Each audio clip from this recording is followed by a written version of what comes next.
Alright, so I'm having a really bad hair week and I need to fix this. So I'm washing my hair with the Aphogee Curlific Textured Hair Wash, and I'm gonna condition it with the Keratin 2-minute Reconstructor.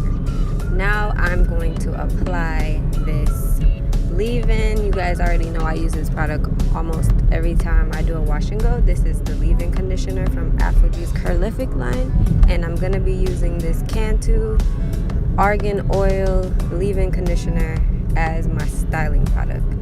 Now we're just gonna apply that section by section, and I'm actually raking my hair through with my fingers. Usually I use the brush, but for some reason lately I've been using my fingers.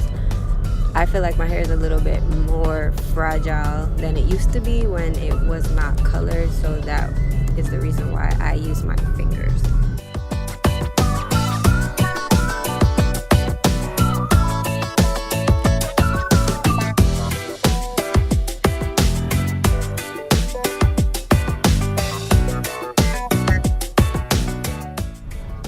After letting my hair air dry, this is how my hair came out, and let me tell you how soft my hair was. My hair didn't feel dry or damaged. I loved my hair after this. Tell me what you guys think, and I will see you guys in my next video. Bye!